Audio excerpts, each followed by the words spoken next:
اس وقت یہ جب ٹیرف کا اعلان ہوا اور ہم نے دیکھا اب یہ 29% کے ساتھ ہم $6 ارب آلموسٹ راؤنڈ آف کر کے امریکہ کو ایکسپورٹ کر رہے تھے اور اس میں بھی ٹیکسٹائل کا حصہ 75 to 80% تھا.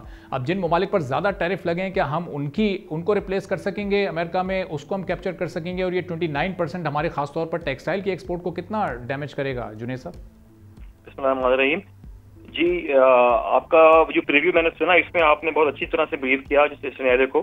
دیکھیں اس وقت جو ہے یہ گلوبل ایک چیلنج بن چکا ہے اور ہر ملک اس چیلنج کو اپنی طرح ریئیکٹ کر رہا ہے. کچھ ملک جو ہے وہ امیڈیٹلی جو ٹیرف کو ریلیف دینے کی بات کر رہے ہیں. ویتنام ہے, تائیوان نے ڈفرینٹ طرح بہیو کیا ہے. ہم نے دیکھا چائنا نے, جرمنی نے ڈفرینٹ طرح بہیو کیا ہے.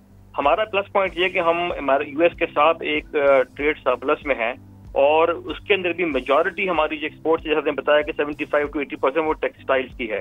اچھا, اس میں جو ہمارے آپ کے روایتی حریف کہہ لیجیے مارکیٹ کے اندر جو ہے وہ جن ملکوں کا نام لیا آپ نے, اس میں آپ نے جو سیدھا کنٹریز ہیں وہ چائنا ہے, ویتنام ہے, بنگلہ دیش ہے. مگر اس میں ایک ایسپیکٹ یہ بھی ہے کہ جو ہمارا پڑوسی ملک ہے اور اس کے علاوہ جو ٹرکی کا ٹیرف ہے وہ قدرے کافی کم ہے ہمارے ٹیرف کے مقابلے میں. 10% ٹیرف ترکی کا جو ہے وہ بتایا گیا ہے. تو دیکھیں ایز اے ٹیکسٹائل انڈسٹری ہماری اسٹرینتھ ہے. یہ ایک ٹریڈ کا ایشو ہے.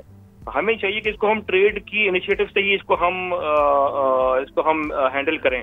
تھرو ٹریڈ انیشیٹو جو ہے ہماری جو اسٹرینتھ ہے وہ اس کو ہم اس کا ایڈوانٹیج لیں اور جو ہماری ویکنیس ہے اس کو ہم کور کریں.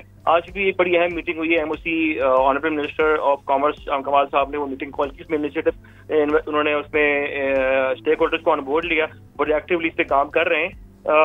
جو ہمارا خاص طور پہ میں کہوں گا ٹاول انڈسٹری کے حوالے سے ہمارے جو مین کمپٹیٹرز ہیں وہ ہمیں لگتا ہے کہ ہمارا پڑوسی ملک ٹرکی ہمیں فیس کرے گا کیونکہ اس کی ٹیرف ہم سے کافی کم ہے اور 40% آف دا ٹاول ایکسپورٹس جو ہے وہ تقریباً جو ہے اندازاً یو ایس کو جاتی ہے. تو ایک بہت بڑا پورشن ہے جو کہ آپ کہہ لیجیے کہ افیکٹ ہمارا ہو رہا ہے اس حوالے سے, جس کے اندر ہمیں اس کو ہمیں دیکھنا پڑے گا بڑے کلوزلی کہ کیا ایسی اسٹیپس ہم لے سکتے ہیں.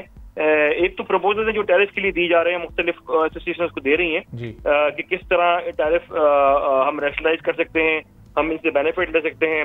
3 قسم کی ہمارے امپورٹس ہیں, لو پرائیورٹی ہے, میڈیم, ہائی پرائیورٹی. تو جن امپورٹس کے اوپر جو ہے وہ اس بارے ڈیوٹی اسٹرکچر جو ہے ایسا ہے, لو ہے, اس پہ ہماری اتنی امپورٹ پاسبل نہیں ہے فیوچر میں. اس کو ڈیفینیٹلی ہم اس کو ہم فیسیلیٹ کر سکتے ہیں, اس کو ٹیرف بالکل گرا سکتے ہیں. جو میڈیم کیٹیگری ہے اس پہ ہم اس کے حساب سے رکھ سکتے ہیں. تو we have certain way out. Plus $780 million کی جو کاٹن ہے وہ ہم نے تقریباً امپورٹ کی ہے یو ایس سے پچھلے سال. تو یہ ایک بہت بڑا ایک پاکستان از biggest importer of cotton almost from U S. تو ہمارا ایک بہت بڑا پلس پوائنٹ ہے یو ایس کے ساتھ جو ہم ان کو جو وہ سمجھتے بھی ہیں, اس بات کو ریلائز کرتے ہیں اور وہ ہم اس کو مزید بڑھا سکتے ہیں کیونکہ کاٹن ہماری بھی ضرورت ہے. ہماری بھی پچھلے سالوں میں کچھ فصل جو ہے وہ رہی ہے, کم رہی ہے پروڈکشن کی اس کی جو ہے, جس کی وجہ سے ہمارے پاس ایک آٹومیٹکلی اپرچونٹی ہے جس کو ہم کیپٹلائز کر سکتے ہیں. ای ویز وہیکل جو ہیں ان کو ہم فیسیلیٹ کر سکتے ہیں اینڈ دیر ادر ایسپیکٹس. تو آئی فیل کہ اس کو ایک تو یہ ہمارے ٹیرف کی سائٹ پہ جو پروپوزل ہے. سبسکرائب کریں اور بیل دبائیں تاکہ کوئی خبر رہ نہ جائے.